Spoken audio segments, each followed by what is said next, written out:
This episode of the Old Dogs REI Network is brought to you by Mino Studio.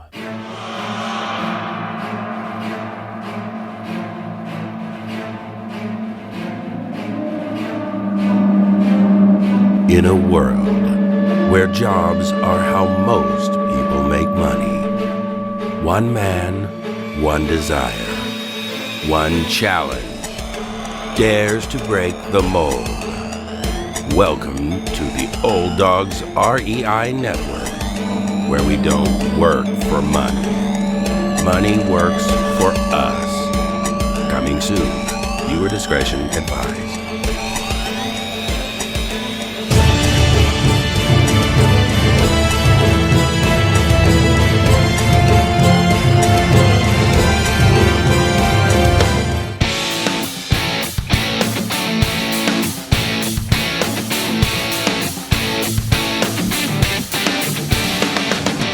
Welcome to the Old Dogs REI Network, where cash flow is king. Real estate investing, the means, so you can enjoy your retirement dreams. This is the show where we cut right to the chase. No sales pitch, no long monologues, just simple how-to real estate investing advice, so you can earn the passive income you need to enjoy your retirement today. And now, your host and chief old dog, Bill Manacero. Welcome to the Old Dogs REI Network. I'm your host, Bill Manacero, and this is a show where 50-plussers and anyone else who wants to join us get solid, no sales pitch real estate investing advice to help generate real cash flow. This podcast airs twice weekly on Mondays and Fridays, and if you aren't already a subscriber, go to iTunes or Apple Podcasts, type in Old Dogs, spelled D-A-W-G-S, find our podcast, and subscribe. Well, we have a great show for you today. We are going to learn how to create a billion-dollar real estate portfolio. That's right. And we have just the guest to tell us how to do that. And I'm talking about Brent Sprenkle.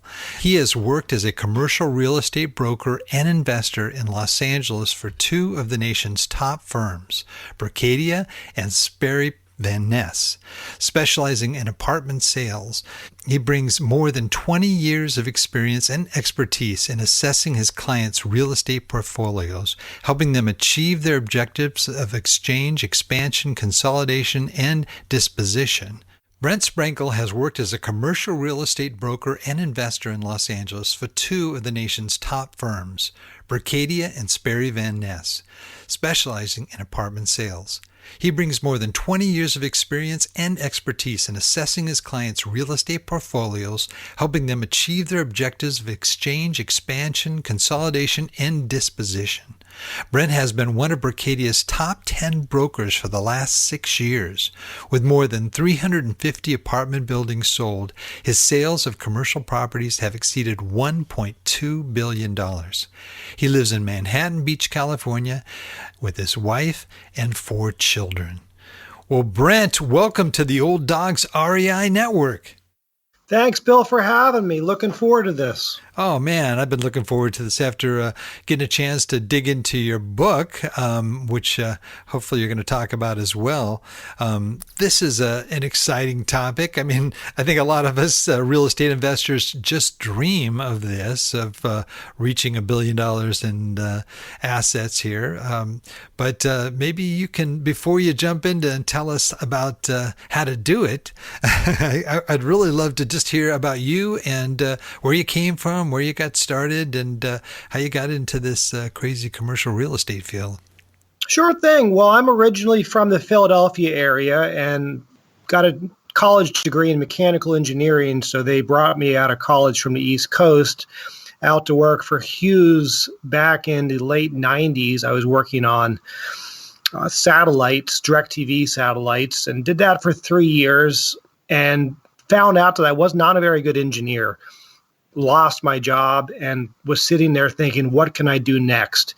A friend of mine who really was an inspiration at the time got into commercial real estate at a very early age, and he encouraged me. He said, Brent, go be a broker. You're pretty smart. you're clever, you'll figure it out, you can make a lot of money, and eventually you'll be able to figure out a way to buy some deals for yourself. So with $0 in my pocket, no experience, got a real estate license, which is about as easy as getting a driver's license, at least in California, and got myself a job at Sperry Van Ness. Their requirements basically were, do you have a driver's license? Do you have a computer? And can you work for free? And the answer was yes for all three of those things. So got myself a job and just started pounding the phone, cold calling, really had no idea what I was doing. And over time, I figured it out and just did brokerage very steadily for the last 20 years. But what happened was I got to know my clients really well. And the stories that they had to tell me were unbelievable. And we're talking about retired dentists that on Saturdays would just look in the LA Times to see what was for sale and drive around and maybe buy a building here and there. But it turns out they owned 150 apartment buildings.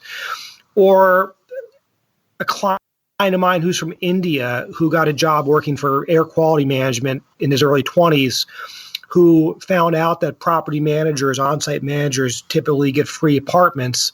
So he became an on-site manager, and then he bought a building from a seller who carried the entire note for him. And then he told his doctor about it when he was getting a checkup, and his doctor said, I want to invest with you. This guy's worth probably $2 billion. He sent me his proof of fund once. I couldn't count the zeros. These are just stories of just normal, average people that have done what seems unbelievable, but they did it slowly, one deal at a time, and they've amassed huge portfolios. So that is really what the book is about. And there's none of these people did anything that was really unique. They all just were consistent. They worked incredibly hard, and they had a vision and a goal, and they never took a day off. They just kept doing it over and over and over again. Wow, that's fascinating. Well, that's amazing, Brent. One of the things that it kind of hits me is these are just like regular people for the most part. Maybe they're doctors or what have you, but they've got this real estate portfolio that they've been building up. And over how long a period of time did, for this one client that you talked about, when you found out that he's worth over $1 billion, how long did it take him to build up to that point? These people are probably in their 60s now, and I'd say a lot of them started buying buildings in their 30s. Some of them earlier than that, but they weren't exactly buying 200-unit apartment buildings when they first got started. I mean, they were buying smaller buildings, and they were just working their way up. So some of these people have amassed huge portfolios over 10 years. Some people over 30 or 40. There's also people that brought in institutional money. They had investors, and that helped them to scale their business much faster. But the people that truly impressed me were the individuals that just bought with either their own money or maybe a couple friends and family members and have accumulated this level of real estate wealth. That truly was what was most impressive.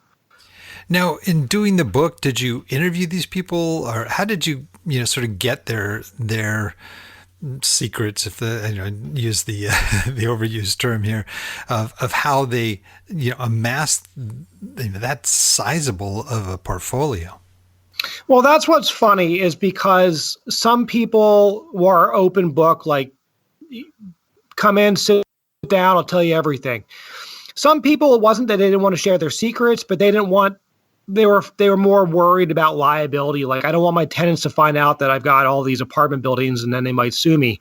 It was kind of comical, but I'd say the average person that I called, if I called 20 people to do interviews, 17 of them were like, do you want to come to my office or do you want to do it on the phone? I mean, they were just open book, like thrilled about doing it. They were flattered. They were like, wow, you're going to interview me of all the people you know? So a lot, and it just goes to show you that these are very modest people from very humble beginnings. And that's one of the things that just blew me away, is that these people who were worth $1 billion are just happy to basically open up their playbook and tell you how they got started, what they did wrong, what they should have done more of, and what their plans for the future is. Very few people had anything that was, I'd say, not been done before, but they just did it better and they did it more consistently and they were just more driven. And that's one of the things I talked about in my book. There's people that own 2 apartment buildings, and then there's people that own 50. There's very few in between. There's very few people that own a couple dozen buildings. They either own a ridiculous amount of real estate or they just own a couple buildings. And what separated them wasn't necessarily that they had the means to go buy more buildings. It's just they consistently did it over and over and over again. They never said the market's bad, the market's going to crash, we're in a recession. They just kept buying. Interesting. And did they have special training? Were they being coached by people, or these are people just started buying small and just kept, buying bigger and bigger? Sometimes they'd bring in an acquisition person once they got to such a huge scale that they couldn't handle the business themselves. I mean, for instance, there's a couple clients I mentioned in the book that they own REITs, and there's a whole organization at this point, but they started out really small. Bob Hart, who I mentioned in the book, from True America, he started out just in his early years. He just bought a couple buildings just on the side, and now the guy is one of the biggest portfolios in the entire nation. So no, these were not people that had, they were trained to be, none of these people have formal education in buying apartment buildings or buying industrial buildings. I mean, there is no such a thing, not that I know of, right? But they all had some level of intelligence, just an innate ability to figure out how the economics of something works, whether or not a building had upside, whether or not a building would be able to support a loan. They could figure it out. None of these people had a PhD in buying industrial properties. They just figured it out on their own, and they grew from one deal to the next, and they learned on the job, I guess you could say. Were there certain sort of dominant industries or professions that they were coming from? No, it was incredible. I mean, a client of mine who I just saw yesterday, born in Indonesia, he came over here as an auditor, and he was just doing audits for tax purposes, not for the IRS, but for some company. And then he needed a place to live. And a friend of his said, you should go buy a fourplex. You can live in one unit and rent the other 3 out. He bought that. And next thing you know, he refinanced it. He bought another building. I mean, these guys had no background in commercial real estate. And I mentioned the dentist, another client of mine, graduated from medical school and never spent a day of his life even doing medicine. He and a friend bought an apartment building in Miami, and it just snowballed from there. So hardly any of these people actually can tell me that they have a MBA from Harvard. Almost all these people have degrees and almost something not even related to business, and they've just figured out how to do this, and it's worked amazingly well, and they've never looked back. That's fascinating. And it's just regular people. You wouldn't even know that they're billionaires, but they're obviously, you as doing what you have to do, you have to look at their net worth and what have you, I would imagine, if they're, have to guarantee a loan or what have you. Well, like I mentioned, one client of mine sent me his proof of funds once, and I couldn't count the zeros in it. I was like, is this 500 million or is this 50 million? It was like kind of chuckled about it, but they're very modest people. They're not driving around in a convertible Ferrari. They're this real just meat and potatoes for the most part. I mean, a few of these people love to spend their money, but the rest of them, they live pretty much the same lifestyle. That retired dentist that I mentioned, when he died, he lived in the same house that he lived in, which is probably an 800 square foot house in a cul-de-sac in a very modest part of Los Angeles. Oh my he gosh. Just kept his, I don't think he ever spent $1 of the cash flow from the real estate. I think he just kept reinvesting it. It was just like Monopoly. It was just a game for them. After a while, they just enjoyed it. It was like, let's go buy another deal. Let's go buy another deal. They had a business plan, it worked, and they enjoyed it, and they just kept doing it over and over and over again. If you buy 2 buildings a year, it's not going to take you long to get 40 buildings. Wow. Yeah, exactly. And so, the people listening to this are probably going, okay, well, that's not going to happen to me. I mean, how does sort of an average person starting off and maybe, later in life too, like a lot of our listeners, how do they get started in this? I mean, does it look like there's some sort of commonality in terms of the way that they started? I do have a few clients that didn't even buy their first apartment building or their first commercial property at all till they were in their 60s. Yes, that's later than what most have done, but they had the time on their hands. They were retired. They didn't want to be bored. They didn't like golf. They didn't have any other hobbies. And they watched friends of theirs who were buying commercial real estate. They said, I'd like to do this too. And of course, you have to be able to find the money. So a few of them, they owned a vacation house. They sold it. They owned a house to go skiing at. They weren't skiing anymore. So they're like, let's just sell that and we'll do an exchange and we'll go buy another building. And maybe they had some money in their 401k. Maybe their house was paid off and their accountant said you should refinance it and maybe go spend the money on something useful. They had the means to start out, but it wasn't like they were going out and buying 100,000 square foot industrial building as their first purchase. I mean, they made a few small purchases. They were comfortable with it, and it went from there. So it's perfectly feasible to get started later in life because so many people have done it. Sure, it's going to take you longer than someone who started in their 30s, but also you have a lot more time to spend on it because you don't have the distractions of a day job for a lot of these people. This was their job. This was their job and their hobby later in their life. So it's absolutely possible to do that in your 50s, 60s, and 70s, even older. Well, what does the person need to know about funding commercial real estate purchases? I mean, that's how's that different from residential? So we've all heard the story of back in the old days, you could buy deals for nothing down. Well, I don't know if that ever existed. And if it did, it wasn't quite as grandiose as they make it out to be. Almost everyone I've ever dealt with had to come up with some sort of skin in the game on anything that they ever bought, whether they had to put 10% down or 30. The average person now probably putting 30% down. But if you're buying in some of these states where the cap rates are drastically higher than in, say, coastal United States, you can get 75, 80% Fannie Mae, Freddie Mac loans. So you can still get very high leverage loans. But yes, you have to have a down payment, whether it's your money, friends and family. You're going to have to come up with some sort of a down payment. I have yet to hear about a great business plan to buy deals with nothing down, but maybe it's out there.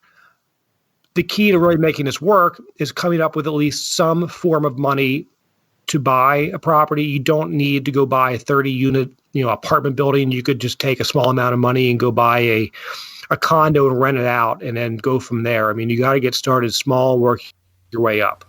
And that seems to be the consistency of what all of these folks have done. Not too many people tell me that their first purchase was a $20 million shopping center. Most of them tell me, even the great Donald Sterling, who owned the Los Angeles Clippers, some of his first purchases were like 4-unit apartment buildings in the Valley of Los Angeles. So they were not exactly glorious buildings, but he started small and then he worked his way up, and his money from his law practice funded these other purchases, and didn't take long for that guy to accumulate massive, vast wealth. It's a slow process. No one is going to come into commercial real estate and become a billionaire overnight. It's a long, slow game, but also not too many people that play by the rules and slowly accumulate buildings are going to file for bankruptcy. The people that have amazing success are the people that have a business plan, and that involves slow growth, making good business decisions, buying buildings that they don't feel have a lot of downside risk, and just slowly accumulating. Those are the people that do insanely well, but it takes time. It's not going to happen overnight. They're not going to look down and see 50 apartment buildings or 30 shopping centers they own in 2 years, unless, of course, they have a pension fund giving them money to go do it, but has a whole different business plan. Do you find that there are the folks that start off small end up selling off those smaller properties to enter into the world of the 100+ apartments? Most of the people do. But then again, there's the people like Donald Sterling I mentioned who they never sell. They just keep everything. But that's the exception and not the norm. Most people do sell their smaller assets. Their comment to me is that there's no economy of scale in it. It's management intensive. It takes the same amount of work for me to manage a duplex as it does a 200-unit apartment building. Sometimes they say it actually takes more work because it's out of the way. So yes, a lot of people do 1031 exchanges and go from a smaller asset to a larger asset. Oftentimes, it's a case-by-case basis. Now, you're in Los Angeles, so I'm basically in Southern California, right? Correct. Well, yeah, I think some people listening might think, oh, sure. I mean, this is an equity game, that you're in Los Angeles. If you start buying in, 2009, 2008, and rode that curve up, you're going to make a lot of money, and your property is going to appreciate like crazy, especially in California. Do you think that this is that has something to do with this because your clients primarily in California? I would say 2/3 of the people that I deal with are exclusive to Southern California. 1/3 of the people I deal with buy nationally. It's a different business plan when you're buying in coastal California. You're not going to get that home run 6 cap deal with a 75% loan that just makes a screaming return right out of the hole. You're not going to get that.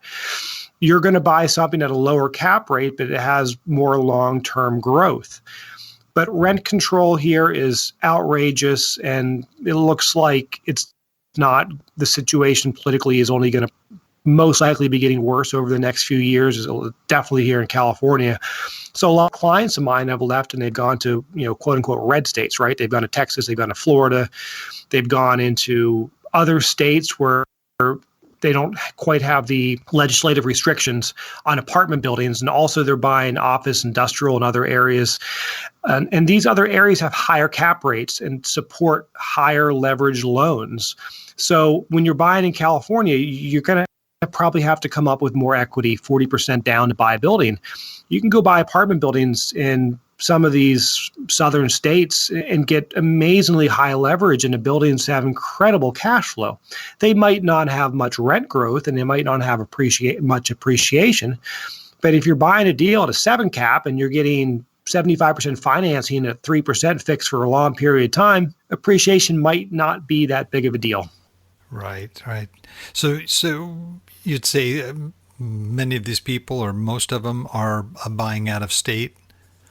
Not all. I'd say 25% of the people I deal with, their business plan is shifted entirely towards buying in areas that they previously would have never even considered. I just talked to a client of mine yesterday, David, who I mentioned in the book, and he is just shifting his entire business plan to Florida. A friend of his moved there, and they're going to start building apartments and condos in Florida. He just feels that red states are the way to go. Tax purposes, legislative issues, he just feels it's the way to go. He's going to keep most of his holdings here in California because they make so much money and his business plan is set up and he's got the scale and he has the crew. But moving forward, he's going to shift to other states. We have other clients who have just their entire business plan has been to kind of buy everywhere where they can make sense. They'd buy in California, they'd buy in Nevada, they'd buy in Texas, they'd buy wherever they could find something that fit their business plan. But now they're really shifting away from areas that are going to be more prone long-term to legislative issues such as rent control. California, Oregon, Washington, they're concerned with. So it's a trend that we're going to start seeing more and more people leaving California to go to areas that they previously were not comfortable with, but they will find ways to make that work as well. But unfortunately, that's just more competition for that nice cap deal you've been looking at buying in Dallas. All of a sudden, what was a 6 cap is going to become a 5.5 cap because the California buyers are going to show up and overpay for these properties. Right. Yeah, and that's Texas has been hit real hard, especially in that Dallas, Fort Worth, Austin, and Houston markets. They're just going crazy right now. Everyone is asking me about Austin. Yeah, I bet. I get so many calls. Brent, do you have an office in Austin? Can you find me buildings to buy in Austin? Cap rates in Austin are pretty much what they are here in Los Angeles. Yeah, it's just like crazy right now. People just feel it's going to be great growth out there, and it's hard to disagree. I mean, you've got so many companies, Tesla, that are just moving their facilities there, their operations there. The growth story there is tremendous, but it's Texas. There's still a good amount of land, and they don't have the restrictions on zoning and entitlements that other areas have. So if there's a demand for more apartments, they're just going to build them. So that's going to limit how much rents can grow, but people are willing to take that risk. And I think that it's a good risk to take based on what everyone's telling me. Right. Well, at Bracadia, I would imagine that the types of buildings and properties that you're dealing with are probably pretty good sized. So you wouldn't be dealing necessarily with a lot of folks that are starting out. I would imagine the net worth requirement to buy some of those buildings would be pretty significant. Well, yes and no. So right now we have a 12-unit apartment building for sale, and we also have a 170-unit apartment building for sale. So we have a little bit of everything. But 12 units in Los Angeles is $3 million. Yeah, that's so sure. Someone's not going to be refinancing their condo and buying a $3 million apartment building in the center of the city. But that is correct. But 90% of the people I deal with are what I call private capital. They're normal average individuals who just so happen to own commercial real estate. They're not pension funds or not REITs or not publicly traded companies. They're normal average mom and pop human beings, kind of like you and me. Right. And they've done incredibly well for themselves with the same business model. Yeah, I would imagine that'd be very inspiring, just with what you do, to see this. Are you an investor yourself? I like to buy apartment buildings on the side. We've done very well buying some, but it's been a long game. There's only so much money to go around, and we try to be selective on what we buy. But that was also one of the inspirations for the book. I started making excuses about why I didn't want to buy more buildings. Oh, it's too expensive. It's been 8 years, and the economy should be about ready to crash. I just kept making excuses. At the same time, I'd watch all these clients of mine just keep buying. Mm-hmm. They weren't making excuses. They weren't saying, oh, it's overheated. Oh, the prices are too high. They kept finding ways to buy. They kept making deals work. And this is amazing. Like, I'm making excuses about why not to buy, and these guys are still buying. And you look through the sales comps, because part of my job is to research what's sold. And I would see incredible deals that sold, even at the top of the market. Like, people got amazing buys. And I ask them, like, how did you get this deal? And their comment would be, you got to write a lot of offers to get a home run. It's like fishing. You got to cast that rod 1,000,000 times, but eventually you're going to land a big one. So these are people that were just tenacious. They just kept chasing deals, writing offers, and eventually they found something that was just a total home run. That's out there. In any market, in any given time of the cycle, there's home runs. Yeah, I find that too. I mean, we've had 400 and almost 500 shows here, and the guys that are the most successful, the guys that really aren't really concerned about where the market is, in terms of, is it, the bottom of the market, top of the market? No, they're buying all the time, and they're always finding deals. So, it kind of puts me to shame, because I was, like you were saying, where, it's not right yet. And wait, the cap rates are too low. Just every excuse in the book, and it's true. These people also practice what I call consistency.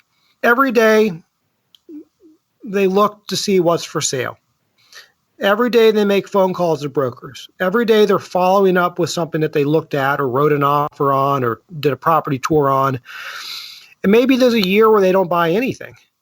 And then the next year, they buy 10 deals. And it's not that they're working harder the year they bought the 10 deals. It's just they have a business model for what they need to make a deal work. And maybe one year, nothing fits all the criteria. And then next year, everything does. And they land a million deals. So if you can't just get off the gas. You're out of the race if you get off the gas. You just got to keep trying. You have to stick with your principles. If you just say, I'm not going to buy a building less than a 5 cap, well, then keep that if that's your philosophy. But eventually you're going to have success. You just got to keep your foot on the gas, keep underwriting properties, keep looking see what's for sale, keep touring buildings, keep making offers, and keep talking to brokers. The second you get out of the race, the second people forget about you, and you're not going to buy anything. Right. That's true. That's so true. You talk about in your book this clustering properties. What exactly is that? So that was a philosophy that Bob Hart told me.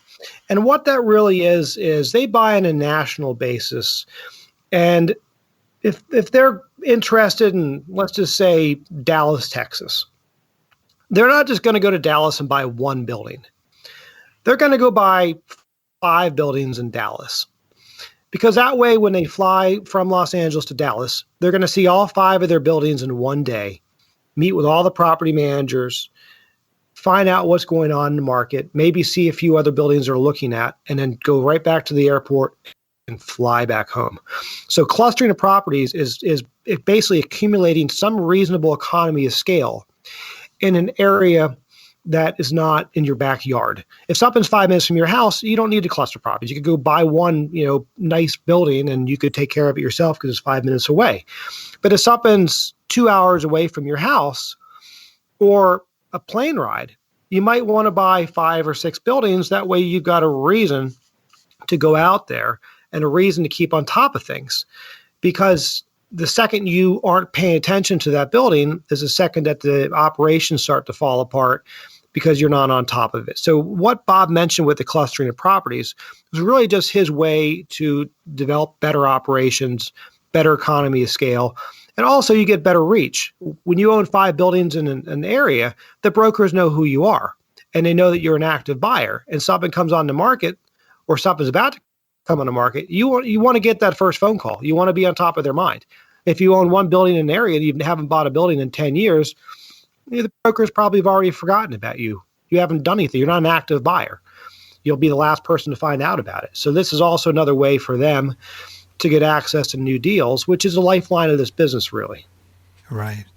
Well, starting out small and expanding and getting larger and larger, there's got to be a point when you're dealing with billions that they have to go into syndication. If the guy's working on it on his own and he's building up, a lot of capital, I mean, you can only do that for so long, right? Especially, as you're going to start to get into 200, 300 unit apartment buildings.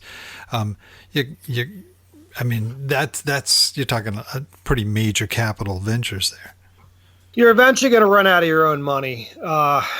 There's always means to find money when you own a good portion, a good sized portfolio is always means to come up with more money. But if you want to start buying larger buildings, sure, you're going to need to bring in some investors, whether you do a syndication or just bring in one high net worth individual. At some point in your career, you're going to need to do that. But you might just be happy owning your own buildings. I can tell you that there's a certain peace of mind with having nobody to report to, with having no investors, with being able to take a real true vacation and not have to return people's phone calls, angry investors wondering where their distribution check was for last month. I mean, there's a certain point to, I think, what we call retirement, which is you're your own boss and you don't have to take those calls anymore. So that's a whole different business model. It's not for the faint of heart taking investors in, but people that really truly want to scale their business, that's one of the only ways they can, because after a while you will run out of spending your own money. So you're saying that the people that you spoke to, or a fair number of them, aren't syndicating? They're doing this all on their own. They're getting up into the $1 billion, asset size? Most of the people that have achieved $1 billion or more of commercial real estate have taken investors in. They took in pension funds. They took in other forms of equity. That's how they got there. You're not going to start with a duplex and wind up owning $1 billion in a short period of time. You can't grow that fast. So at a certain point, these people said, we're out of our own money, but we keep finding deals to buy. What do we do? And then at that point, they started speaking to other people, and they were in the institutional business anyways. So they had the connections. That's a whole different business plan. It's not for the average person. I do have plenty of clients that own hundreds of buildings that don't have a single investor. They just did it very slowly. Sure, they had a good paying job. They were a doctor, they were an attorney, they were a real estate broker. They had something that brought in some cash, which they used for the down payments for these properties.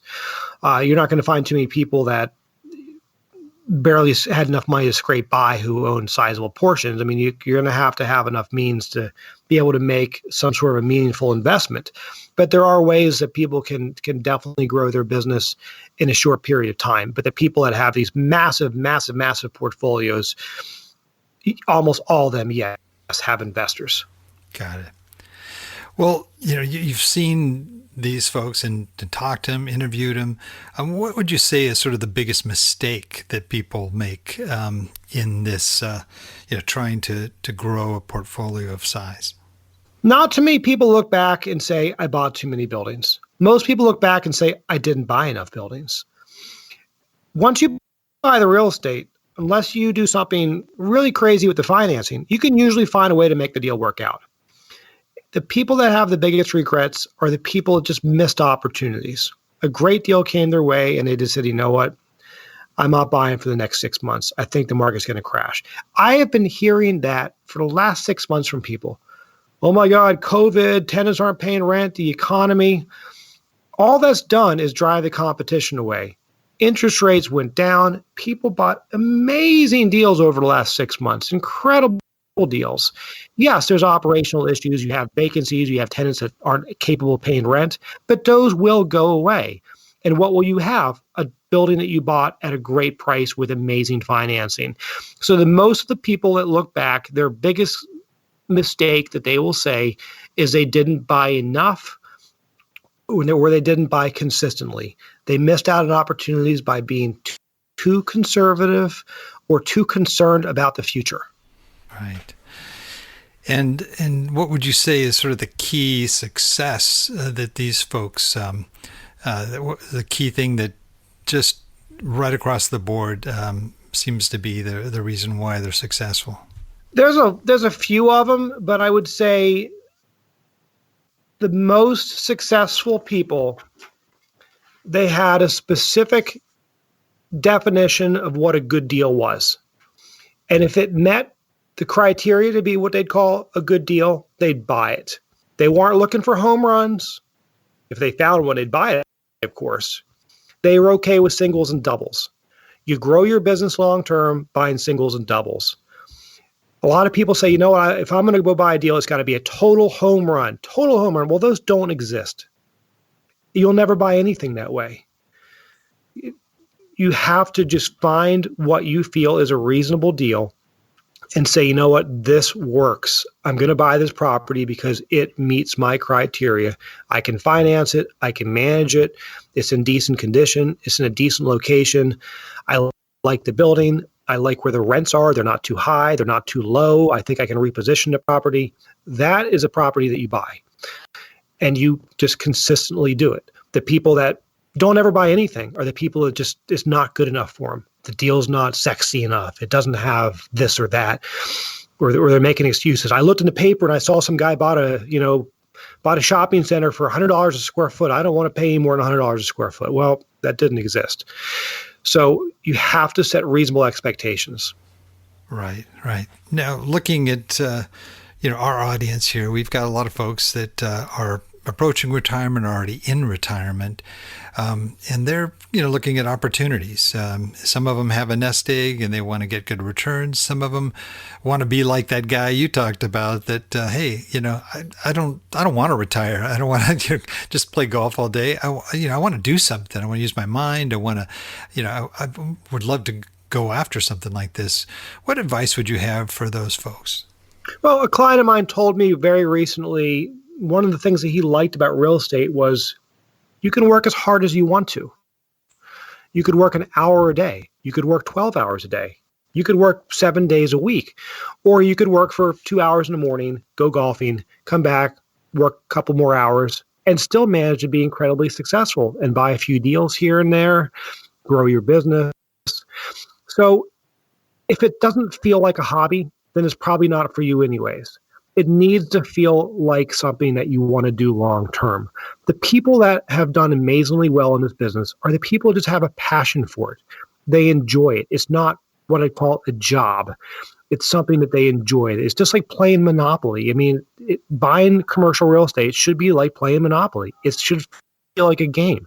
You buy a building, you have a business plan, you clean the thing up, you raise the rent, you refinance it. It should feel like an enjoyable hobby.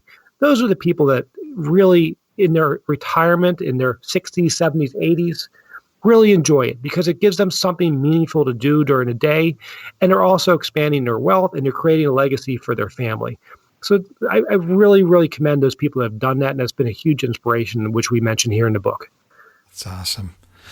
Well, looking at what you've been doing here, and you have really just an outstanding background.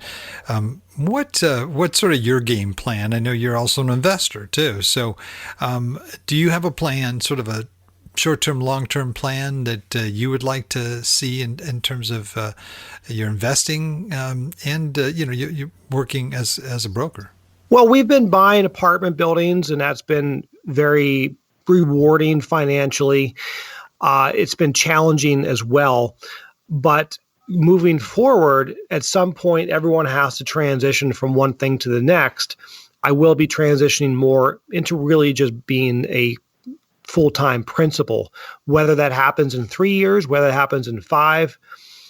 As a client of mine told me, he said, you're going to do it when it feels right, when you're finding so many deals to buy that you just really want to focus on that. Right now, it feels a little strange buying buildings. The market, at least here in Los Angeles, we have major issues with vacancies. We have major issues with tenants not paying rent. Interest rates are starting to go up. I wouldn't say this isn't the time to be a buyer, but something's got to be what I call a really good deal to be a buyer.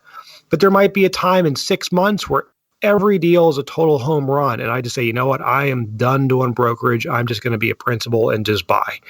That will happen. And I'm looking forward to being able to tell you, Bill, that happened. That's awesome. That's great.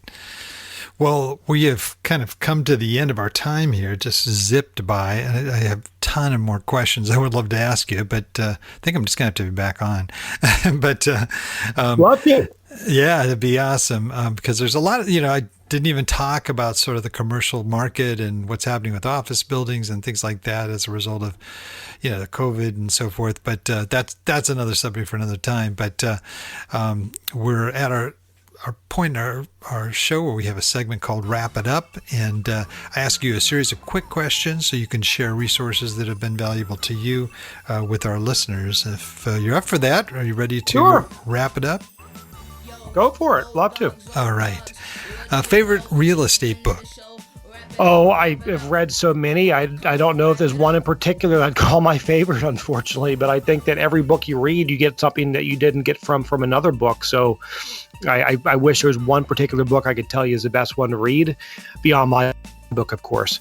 But I don't have a specific book, unfortunately, for you. All right, that's okay. How about a favorite just general business book? Once again, the Dale Carnegie books, I read them over and over again because every time I read those books, I just find something else I need to work on. Even Tony Robbins books. Anything that can give me some inspiration, that I feel is more important than like a hardcore business book about like how to spend your finances. That's my thoughts for everybody on books. You need to find something that you read that inspires you to work smarter, not necessarily harder. Sure. Do you have a favorite website for success? I wouldn't say that I have a favorite website that I use, but for success, if you want to be in this business, you got to be on the internet looking for deals to buy, whether you're on your local multiple listing service or CoStar or LoopNet. You got to be out there looking for deals every day. You don't want to read about someone else's deal.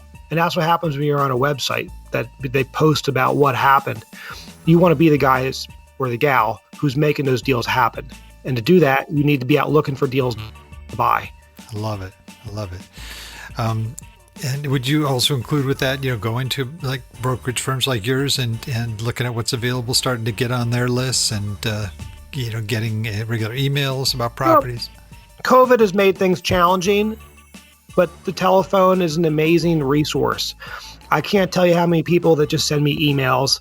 Hi, I'm looking to buy. What do you have? Well, I don't know what they want. Where this person could have just picked up the phone and called me and just said, hey, I'm new to town, or I'm just starting to buy apartment buildings. What do you have for sale? How can you help me? And that goes so much farther than just a generic email. Emails have just been totally overused. Phone call, a conversation with somebody. You're never going to get to know somebody if you just send them an email, right? When a broker gets a deal, he's not going to remember that random person that sent him an email. Right. Broker, they're going to call the person that they made a relationship with, that they talked to, they connected with. They'll say, you know what? Some lady called me last week looking for exactly this. Let me go look at my notes. Who was that? Oh, here we go. And they call you and they're like, I have the perfect deal for you to buy. This just came on my desk today. You gotta make those relationships. I can't stress that enough. This is a relationship business. Yeah. No, that's, man, you said it. Hit the nail on the head there. Do you have a favorite app that you use on your phone? A favorite app? Not really. Like I said, the internet is just how to find deals. I mean, you got to be. What I assume you're asking is how do people best source real estate deals? Mm-hmm. LoopNet, the MLS, Redfin. I mean, all those companies have apps. None of them necessarily work better than others. This is a full-time job. You're going to have to filter a lot of information coming in to find deals that meet your criteria. There's no one particular app that has all the. People call me all the time. What's the one best place to find real estate deals? Right. I almost chuckle. I'm like, there is none. If it was that easy, there'd be no deals. Yeah. Exactly. One of the reasons, Bill, that there's so many opportunities in this business is because there's no really great way to let everybody know about properties that are for sale. This has been the biggest issue with this business since the history of time. That's why probably 2/3 of the buildings that sell, they don't ever hit the market. Some broker is talking to an owner and the guy says, I want to sell. What do you want for it? $1 million. Oh, I got a couple guys that would buy that. Boom, deal happens. There's no best app for finding about that deal. Right. You got to just know the broker, have the relationship. You want to be the person who gets that phone call. And you get that phone call by establishing relationships. It sounds so easy, but it's not. Well, that's what I was going to say, because part of, what I do in looking for properties too is sometimes just trying to get to, especially if I enter a new market, trying to find, a broker that's dealing with the same type of properties I'm looking for. But, they get a lot of calls. And I mean, I've had times where I've left calls and never gotten callbacks. And, is there any kind of trick to reaching people and, getting that time with them to help to build that kind of relationship? So we see it all the time too. Some deal comes on the market and it's a $2 million property and the asking price is 1.8. And you call the broker voicemail, you email them, no response. Well, there's probably 50 other people that called that guy. So your chance of getting it are probably really slim, unless you've already established a relationship with this person. But in most metropolitan areas, there's thousands of people in this business. You can't establish a relationship with all of them. My recommendation is try to find out in any given market. And a lot of this is public information from looking at the sales comps. Who sold the type of properties that you're interested in buying? If you want to buy industrial buildings, look to see what's for sale. Look to see who has all the listings. And just call them and try to establish a relationship with these people. Take them to coffee, take them to lunch. I mean, with COVID, it's sometimes challenging meeting with people. Try to do something for them to remember you for when a deal comes up. That is really the only way you're going to get to where you want to be. You want to be the guy or gal that gets that phone call when it's a really hot deal. But then again, as mentioned, you're not going to build that $1 billion portfolio by only chasing home runs. Singles and doubles are what you got to look for. And all those deals are almost always sitting there on the internet because people pass up on them. Not to mention the fact that a building is worth $1 million where the guy's asking 1.3 or 1.4.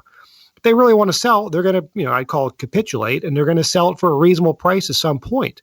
So find any property that you might want to buy, let the broker know what you want to pay, and you might get a return phone call 3 months, 6 months later. There's a building literally next door to a property that I own in Hollywood. I told the broker I would pay 1.8 for it. They were asking 2.3. I wrote an offer at 1.7. They countered back at like $2,250,000. I just told the broker I can't do it. That was 6 months ago. They just emailed me today. Will you still pay 1.8? Why? Because no one else bought it, and they had their come to Jesus moment and said, fine. I don't know if I'll buy it, but I'm saying people will eventually come back to you if they need to sell at your price if there's no other offers on the table. You got to be patient. Chasing home runs might not get you where you want to get to long term. Set your criteria and what you think is a decent deal. Let the brokers know. You got to cast a wide net. It's like fishing. You have to cast your line a lot of times to get that bite. I got it. Well, I'm sure there's a lot of folks listening here too that are also interested in you, what you do, and might want to get in contact with you. What's the best way for folks to reach you? They can call me. They can email me. My email address, sprenkleapartments@gmail.com. That's SPRENKLE, apartments with an S at the end @gmail.com. They can also call me, 310-621-8221. Got it. Great. Well, we have a tradition on this show here, and we always have our guests close us out with their best old hound dog howl. Okay, I hope you were reading your notes that I sent you here, but yeah, I did. I practiced it. Ow! All right. I hope people aren't running into your office now. Wondering if you're okay. There's only one other person here. It's this whole office has become a ghost town because of COVID. Oh, gee. Gosh, well, don't tell me about that. Man, I've been, unfortunately, been hearing too much about that, but man. Well, it's good to know that there's some guys that are still breaking through and doing the work. But man, it's been great having you on Brent. Really, and like I said, I still got a lot of questions, so we are going to have to schedule a follow-up for sure. I'd love to do it. Absolutely. Great. Well, thanks again for joining us. Thank you, Bill. I appreciate it. It's been my pleasure. And I also want to thank all our old dog listeners out there, too, for joining us. I know there's a lot of other things you could be doing right now, but the fact that you've taken the time to join us means a lot, and we really appreciate it. Please note everything that Brent talked about today will be presented in detail in our detailed show notes on the Old Dogs website at olddogsreinetwork.com/blog. And you're going to be looking for the episode with our guest today, Brent Sprenkle. Well, that's it for today. Remember, cash flow is king and real estate investing the means. Until next time, keep moving forward and may God bless. Thank you very much for visiting the Old Dogs REI Network. We would greatly appreciate if you would stop by iTunes and let us know what you think of the show. We would love if you could subscribe to the podcast, give us a 5-star rating, and write a review. The more ratings and reviews we receive, the more visible the podcast will be to others. Thank you.